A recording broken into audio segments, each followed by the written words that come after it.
This is Reset. I'm Natalie Moore in for Sasha-Ann Simons. Coming up this hour, we'll check in with the new creative minds behind this fall's Chicago Humanities Festival. But first, it's Friday, and you know what that means. It's time for the weekly news recap, where three outstanding local journalists help us make sense of the week's top stories. Well, with the exception of this year, CPS has historically started after Labor Day. I want to share my vision for the future of CPS, including the tenets of a 3-year blueprint that will guide our work during the upcoming school year and beyond. The rides and the funnel cakes come with a healthy side of politics. With about 500,000 people expected this week at the Illinois State Fair, Democrats and Republicans are here making their pitch to voters. Here with their analysis are Heather Sharon, Chicago politics reporter for WTTW News. Welcome back, Heather. Thanks for having me, Natalie. And we have Sarah Koch, WBEZ's education reporter. Hey. And Chicago Tribune investigative reporter Ray Long. Ray's also the author of The House That Madigan Built, the record run of Illinois' Velvet Hammer. Ray, good to have you. Hey, good to be here. Thank you. And I want to give a special shout out to the folks watching us break down the week's news live right now on the WBEZ Facebook and WBEZ YouTube pages. You can watch the live stream on Reset's Facebook page, and we can all wave from the studio. Mm-hmm. All right, let's start with the State Fair. Lots of people were in Springfield for funnel cakes, Ferris wheels, that 700-pound butter cow sculpture. But it wasn't all fun and games at the Illinois State Fair. Some people had other priorities, including Governor J.B. Pritzker. Are you ready for the fight? Are you ready for the fight, Democrats? Let's go get them! Ray, tell us about this political tradition of the State Fair. Well, personally, my favorite is the pork sandwich at Porkorama, and it's not on a stick. You can get it on a stick, but the sandwich is really terrific and comes with a great big potato, and you also have an opportunity to sidle down and get some chocolate ice cream from the Prairie Farms location there, but I think that's not what you want me to talk about. This is just one where this is where all the party faithful come in 2 days a week during the Illinois State Fair. And one is Governor's Day. This would be Democrat Day this year because Pritzker is obviously a Democrat, and he's pushing his whole agenda, and he says, stay with the party of sanity because the Republicans are going off the rails in many places.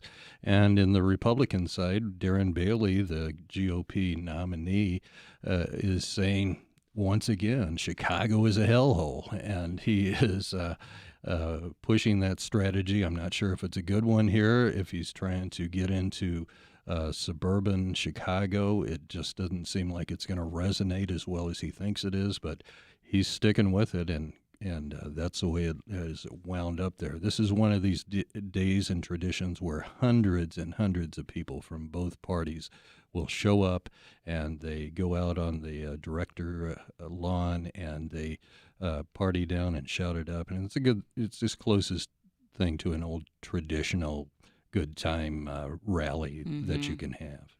Heather, what were some of the takeaways for you? Well, it's interesting because there was a lot of attention paid to the fact that the Democratic Party in Illinois just ousted its former leader, U.S. Representative Robin Kelly. She was ousted by State Rep Elizabeth Lisa Hernandez, who was Governor J.B. Pritzker's pick to lead the party. So there was a lot of ink spilled about, were the Democrats united? Was that division going to impact what happens in November? And then all of a sudden on the Republican Day, you had people running for statewide office on the Republican ticket, not clearly endorsing Darren Bailey, who, of course, is the GOP nomination for governor. So I think if you want to have a conversation about which party is more united, that was really striking to me because you had, everybody just up and down the ticket saying, well, yes, I support Republicans. Do you support Darren Bailey? I support Republicans, which I think is going to be a real issue as we get closer to November.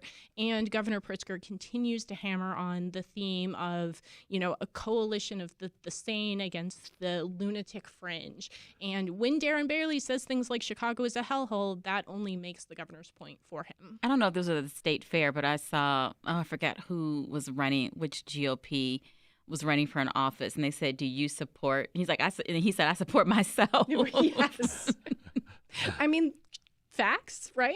You know. Yeah, you got to really wonder, and you really are testing everybody against the other people's view of what Darren Bailey is, because he's a lightning rod at this point. He's the guy that has said that the Holocaust pales in comparison to all of the abortions across the country and in Illinois, et cetera. And his positions are not necessarily mainstream America. So we talked about Pritzker calling the Democrats the, quote, coalition of the sane. But Democratic candidate for Secretary of State Alexei Janulius had something similar to say. If you look at who's winning these primaries on the Republican side, they are crazy as hell, and they are saying and doing the craziest stuff ever imaginable. And my fear, if these individuals get elected, we're going to be seeing January 6th on a weekly basis. Heather, will we be hearing about January 6th on a weekly basis here in Illinois? I think we will, and I think there are good reasons for that. A person who was present on January 6th at the Capitol is deeply involved in Darren Bailey's campaign. Darren Bailey has given sort of differing explanations as to whether or not President Joe Biden was freely and fairly elected. Spoiler alert, he was. Earlier during the primary, he was sort of, non-committally assured that, he said he was certain there was fraud. Now he's saying that, the constitutional process was followed and that Joe Biden is properly president. I think that's a very, that sort of leaves it's not even a door. It's a sliding glass patio door for Democrats to sort of walk through and continue to make that an issue. Let's not forget that Bailey got Trump's endorsement down in the Quincy area right before the primary too, and that was one that he collected with Mary Miller, and it was just something that riled up the base of people who are more showing an allegiance to Trump than they are to the Republican Party. And let's just keep talking about the Republicans here at the state fair. What was their message? Well, like Heather said, it was really split. One was, let's go out and beat the Democrats. One was, let's go out and beat Pritzker. Let's fire Pritzker, et cetera, et cetera. But they also had a lot of these cautionary notes because of the lightning rod type of positions that Darren Bailey is taking. The hard right positions are not playing well all over the state. Obviously, they're not going to play well in Democratic Chicago, but the question is whether some of the kind of moderate voters in the suburbs will actually want to get on board with Darren Bailey. And it's not, the suburbs can be swing votes, and you can see that it's going to be hard for suburban folks to be out there jumping on board a very hard right position or very hard right candidate like Darren Bailey. Do you think some Republicans are going to stay home? That's a great question. There is this tension, right, between the folks who really want democracy to work and the right-wing crowd that wants to blow it up in many cases. And so you've got Darren Bailey out there fitting more into that category where he is, ready to revolutionize the governor with a very conservative bent. But then you also have people who are saying, wait a second, we got to get back to the more mainstream Republicans of maybe not of our mothers and fathers, but something closer to that and more to the middle. Well, earlier this week, Bailey had a rally, and he blamed the low turnout on high gas prices, although someone posted a picture of the gas prices, and they were not as high as they had been.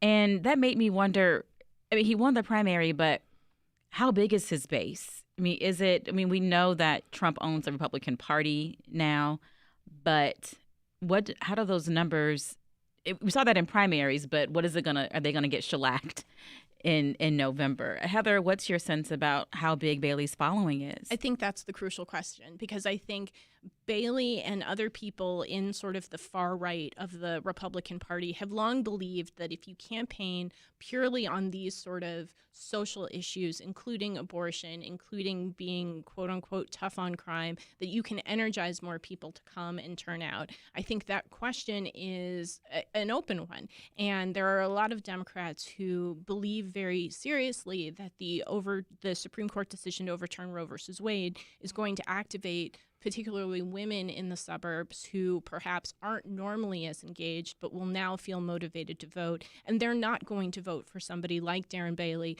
who likens abortion to the horrors of the Holocaust. So the Illinois Republican Party right now is all in sort of on those social issues. And you're not really hearing a lot about the state's financial conditions. They might toss that in at the end, but it's certainly not a focus.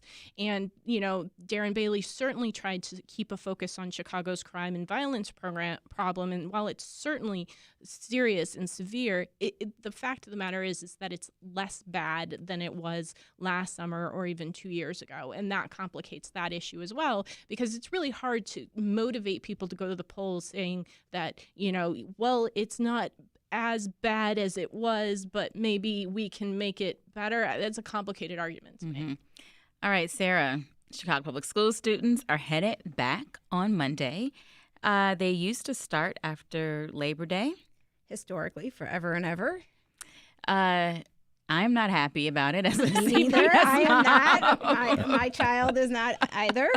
My child is happy, but do you think that people are going to the CPS years ago, last year they started a week early, and then there was an era, maybe 10 years ago, they started early, and nobody comes to school that week.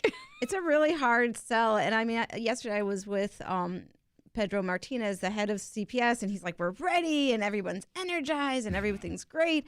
And I'm like, well, I just keep my fingers crossed for you. They have best wishes. Good luck. Well, they've been trying really to get, every marquee says, August 22nd, but it's just this mindset that people have. And in fact, I hated to tell them this, that one marquee of one school I went by actually had the wrong date on there. And I was like, I don't know, do I call somebody or do something? What is their reasoning for starting earlier? It's actually a fairly good reason. And that's it.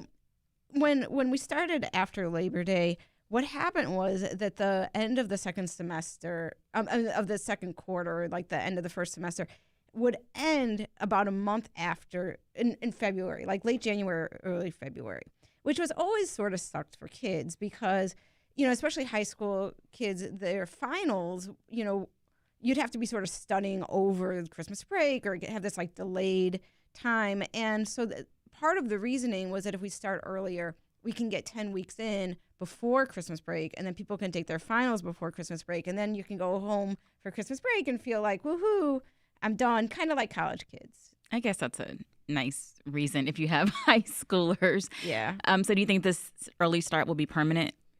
I think that if it can work, it will be. At least Pedro Martinez is very, he's very committed to it. And, truthfully, high school teachers thought that it would be a good idea, to do that, to get those finals in before Christmas break, or winter break. So I think that if they can do it, they will start earlier. And, next summer, it won't be so bad.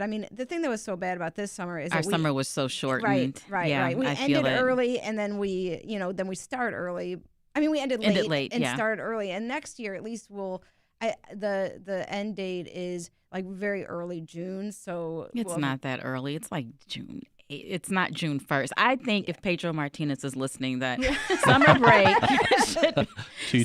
school should be out from Memorial Day to Labor Day. That's okay. We'll tell him. We'll send him the memo. So. Yeah, I'm sure he's dying to hear it. I imagine city officials are praying for a cool late summer and early fall, because the issue is going to be what happens in those schools that don't have air conditioning. And that it can be brutally hot in mid-September, even late late September. I mean, even who knows given climate change. And that is potentially a real situation, because if you've already had kids in school for so long, you'd have to stop, and that could be a really serious situation. So, we've heard from the Chicago Teachers Union that if they want to do this, that, you got to do this, but you also have to look at the number of schools that don't have air conditioning. Yeah, Traditionally, hasn't Chicago started later than most of the other school districts? Well, in the after state? Labor Day, but also, a lot of other big cities started after Labor Day, and it kind of made sense. I think when people used to harvest, I realize that my line of thinking is like it's outdated, but that's just the summer in me. I'm with you. This is Reset. I'm Natalie Moore, in for Sasha-Ann Simons, and we're going behind the headlines on the weekly news recap with WTTW's Heather Sharon, WBEZ's Sarah Karp, and Chicago Tribune's Ray Long. As a reminder, you can now watch the weekly news recap live on the WBEZ Facebook and YouTube pages. You can also check out the video live stream right now on Reset's Facebook page. City officials are urging people to be more careful on the lakefront. Here's Claire Lane. Yes, the warnings follow a series of boat accidents. ABC 7 reporting 3 bodies have been pulled from the lake in the last 72 hours. And all of this with the weekend's Air and Water Show looming. So officials are urging boaters, swimmers, and beachgoers to take precautions on the waterways, although the authorities themselves are not implementing any new safety regulations in Lake Michigan's high-traffic playpen. Elsewhere in the country, transgender kids in Utah will not be subjected to sports participation limits at the start of the upcoming school year. That's after a judge delayed the implementation of a statewide ban passed earlier this year. Judge Keith Kelly's decision today puts the law on hold until a legal challenge is resolved. Families of 3 transgender student athletes filed a lawsuit challenging the ban last May, arguing it violates the Utah Constitution. And the FBI, as we know, searched Mar-a-Lago for classified information. And if the judge orders the release of the affidavit next week, there are ongoing questions about what might be revealed and what would then be redacted by the Justice Department. We'll bring you an update on the unsealing of the Mar-a-Lago search warrant during Here and Now, starting at 2 o'clock today. More of Reset is first. WBEZ is supported by Dell Technologies Advisors, 877-ASK-DELL. And it's Science Friday. You can stick around for some good news from manatees and the food that they eat. That's starting at 1 o'clock. Stay with us. WBEZ is supported by Chicago Loop Alliance. Sundays on State returns to State Street this summer for 4 select Sundays. Learn more about Chicago Loop Alliance's interactive citywide block party at loopchicago.com/Sundays. On this week's Wait, Wait, Don't Tell Me, renowned opera soprano Renee Fleming recreates her most famous role, an ambulance siren. Yeah! I'm Peter Sagal. You'll hear Ms. Fleming sing for her supper, as well as Josh Groban, Garth Fagan, and conductor Marin Alsop. It's a musical fandango on this week's Wait, Wait, Don't Tell Me from NPR. Saturday at 10, and again Sunday morning at 11 on WBEZ. We're going to have a sunny, warm afternoon. Very few clouds, high of 87. Right now we've got partly sunny skies and 82 degrees at O'Hare and Aurora. It's 83. Along the lakefront, it's quite nice, tracking 81 degrees. You're listening to 91.5 WBEZ. Back now with more Reset. I'm Natalie Moore, in for Sasha-Ann Simons. If you're just tuning in, it's our weekly news recap where we dig into the top local stories. Here with us to help are WTTW's Heather Sharon, Chicago Tribune's Ray Long, and WBEZ's Sarah Karp. Before the break, we were talking about Chicago public schools, and I want to stick with that for a little bit more. Sarah, what is happening with CPS and the Chicago Teachers Union? Well, this is good news. It looks like that the teachers union is nearing an agreement over COVID safety, which if you remember last year, we went into the school year without a COVID safety agreement. And then that kind of erupted in January when the teachers said that we aren't going to go in and teach in person until there's a safety agreement, and students wound up being out of school for 5 days. And those days were never made up. So there was a lot of tension through the school year. So this actually is really good news. It's a different context this year. So, COVID safety of last year and the year before obviously is, way different.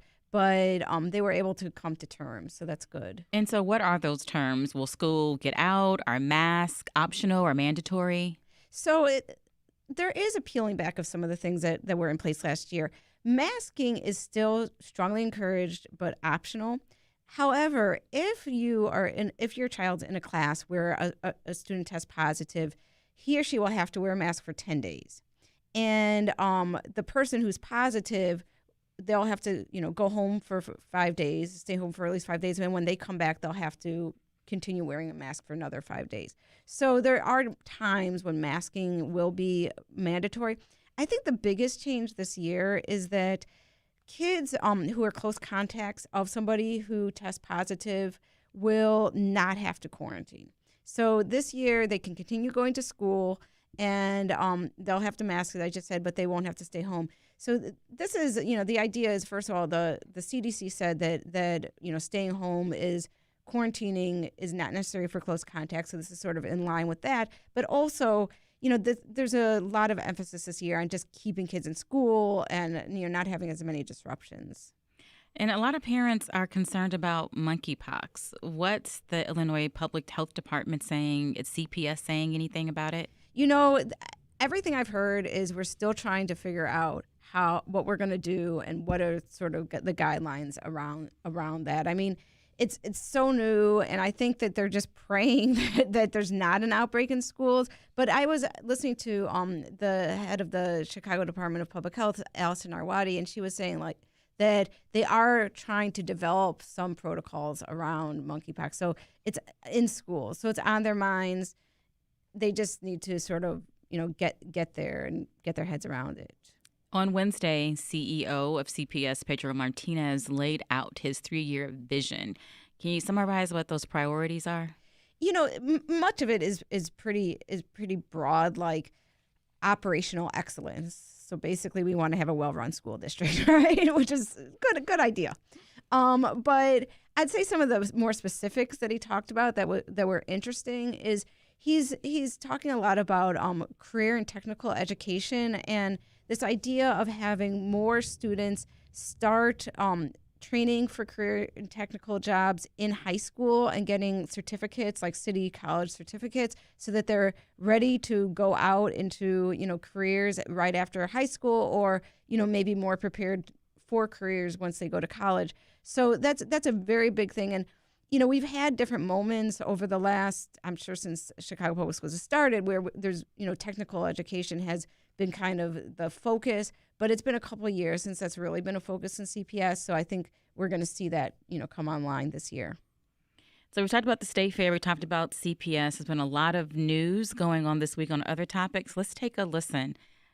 Without any debate, Highland Park City Council voted to try and take one more step to make assault weapons illegal. Sky and the Liberty face off Saturday for Game 2 at Wintrust Arena. Tip-off at 11 in the morning. Federal government is giving the CTA $29 million to help upgrade the city's fleet to all-electric buses. Day 3 of R. Kelly's federal trial is heating up. Prosecutors immediately detailing what they called R. Kelly's hidden side, a dark side. We are in week 1 of R. Kelly's federal trial here in Chicago. Heather, can you update us on how this first week went? Well, it was really sort of a stunning week in court because testifying under a pseudonym, the then 14-year-old who was the subject of R. Kelly's first federal trial in Chicago, at which she did not testify, she testified in saying that the R&B and pop superstar abused her hundreds of times when she was underage and unable to consent to sexual activity. And for those of us who have, grew up in Chicago and sort of lived through that first trial, it was really just a almost full circle moment that began when a videotape of that sexual abuse was leaked essentially to the Chicago Sun-Times and Jim DeRogatis. And the fact that R. Kelly is now sort of facing those accusations and his accuser is I think a moment that a lot of people, myself included, never thought we would happen. Now, he's already been convicted on other federal charges in Brooklyn, and this is sort of, his second time facing a jury, and he could face another very lengthy prison sentence if convicted. I covered the trial in 2008 here in Chicago. It was at the Cook County Criminal Courthouse, and it wasn't a surprise that he got off because there was no victim. We saw a video, but the woman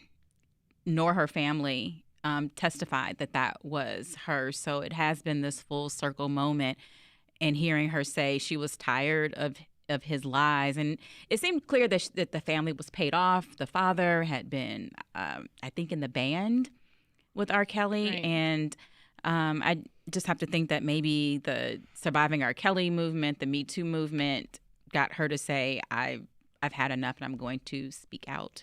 I took a deep breath when I realized that this happened when she was 14 and she's 37 now. Yeah. Like, she has lived her entire adult life sort of under the shadow of this, of this whole situation. And I can't imagine how difficult it was for her. And I guess I'm putting myself in her shoes now. But to know that other girls and other women suffered the same abuse that she suffered after he was acquitted, I imagine was deeply painful. And I wonder if that didn't have sort of some impact on her decision to finally come forward. Also, it's probably worth mentioning that right now, I think, as we're talking, she's being cross-examined by R. Kelly's lawyers now. And I imagine that also is a deeply painful and difficult process to be asked about that. And they're showing actually the child pornography tapes in a closed courtroom today. It's just one of those cases that I think it had such a deep impact, on Chicago, on its culture, and sort of the whole music industry and show business. It was very difficult reading her testimony in the papers today.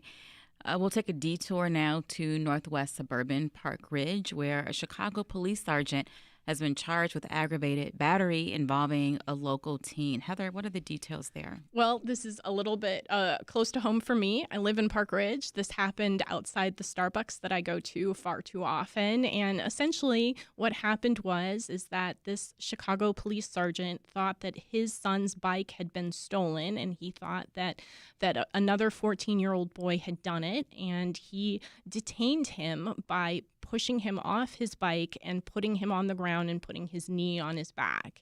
And at the time, he was with friends, and his friends recorded this altercation.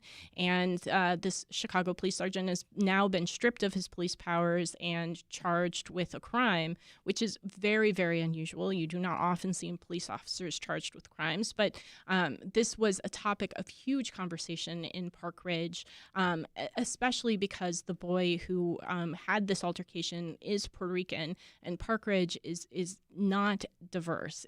That is, to put it at a bare minimum.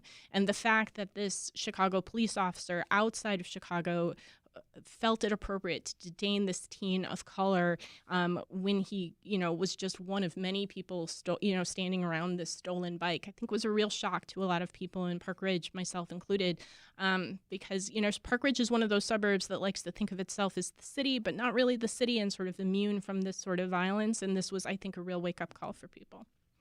This is Reset. I'm Natalie Moore in for Sasha-Ann Simons, and we're going behind the headlines on the weekly news recap with Chicago Tribune investigative reporter Ray Long, WTTW political reporter Heather Sharon, and WBEZ education reporter Sarah Karp. And a reminder, you can watch the weekly news recap live on the WBEZ Facebook and YouTube pages. You can also check out the live stream right now on Reset's Facebook page. Another story on our radar this week, the Chicago Transit Authority says it will use part of a $29 million federal grant to purchase electric buses. Heather, what is happening with that, and what else are they spending the money on? Well, the idea is that the city has essentially pledged to reduce its carbon footprint significantly over the next 10 to 15 years. And part of the way the city sees that as a possibility is to reduce those buses on the road that spew diesel fumes and replace them with electric buses. So it's not sort of an easy swap out. Like, I could turn in my pickup truck and buy an electric vehicle, and that's sort of the end of it. The city has to have the infrastructure to service those buses and to charge those buses, and that's what's happening with this grant. It will be used to retrofit the CTA garage in Humboldt Park to allow them to sort of start electrifying the fleet of CTA buses. And this has been a huge priority for the mayor and the CTA leadership, and I think there's going to be a good deal of federal funds available through the bipartisan bill that just passed that will help fund those down the road. But it's the start, essentially, of a very long process. The Sun-Times had an editorial today saying, yeah, you have these electric buses that are coming, but crime has to be the focus. I was like, well, yeah, but also... Can we not walk and chew gum? The climate environment. Ray, have you been following what's happening with the CTA? Well, I think you're right there with the whole idea that we don't have to have just lineal thinking here. We can do more than one thing, and Chicago is a big city, and you have to do more than one thing at one time. So I think that this is a small step toward trying to fulfill what the mayor is trying to do, which is to get pollutants out of the air. I'm really surprised that we have not heard loud rumbling in the studio here at Navy Pier, because the Blue Angels are back for the Air and Water Show. Are any of you headed to the lakefront this weekend with the other 2 million people expected to come? I'm heading away from the lakefront. Yeah, right. If you follow me on Twitter, you know for many years this is my least favorite weekend. I'm not a Blue Angels air show enjoyer. Yeah, I saw somebody on Twitter actually say defund the air show. So, they were trying to pick up on one of the phrases like defund the police. Well, how about defunding the air show? It is a nightmare for a lot of animals, too. And, but there are incredible feats that these fighter pilots do. And I can understand all the incredible show, but I'm not a big fan myself either. Well, speaking of a packed lakefront, we've had 2 tragedies in what's known as the Playpen area of Lake Michigan. And that's a party area just north of Navy Pier where boats anchor, people swim. I did not know what the Playpen was until the pandemic when Mayor Lori Lightfoot tried to shut it down. I was like, what is the... Yeah. I am not the target demographic, clearly. Ray, what's been happening? Well, it's an area that you have where a lot of people get together on a lot of different sizes of boats, and they throw out rafts, and they float around, and they chain the boats together, and they have like an Aleutian Island effect where they are just trying to party on and have a good time. The problem is that you can't forget you're in the water, and unfortunately there have been some bad results here in the last few days. There was one pair of women who got caught up in an accident where a larger boat was backing up and its propellers injured, particularly one woman very badly. She lost both of her legs below the knees at some level, obviously a life-changing situation. The other person was injured too. We've had people fall off of boats and drown, and their bodies have, at least one has been recovered from one incident. Another one, last time I checked, it could be updated though, was still unfound, which means that all these boats out in the water this weekend might want to keep their eye out too to see if one of somebody's loved ones is out there. And then there was another incident where somebody apparently fell off of the area where Diversey Harbor is, and that person was recovered also having drowned.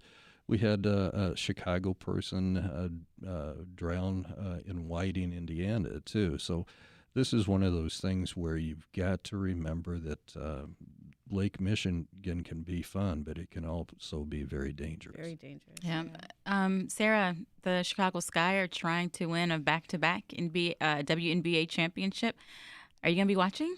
Yes, and I was so excited last year, and it was such a thrill. And now this year, 2 nights ago, I was watching and was so sad when they lost. But I do think it's so great. It's great for women's sports. It's Chicago has not won 2 championships since probably the Bulls back in when we were young, and it would be great. But it is so nerve-wracking that it's just the best of 3 games in the first series, which is like, okay, so tomorrow's do or die. So that's what you'll be doing instead of going to the Air and Water show. Yes, I will be watching. These are winners, though. Yeah. They're tough. They're tough, and I think they'll pull it through.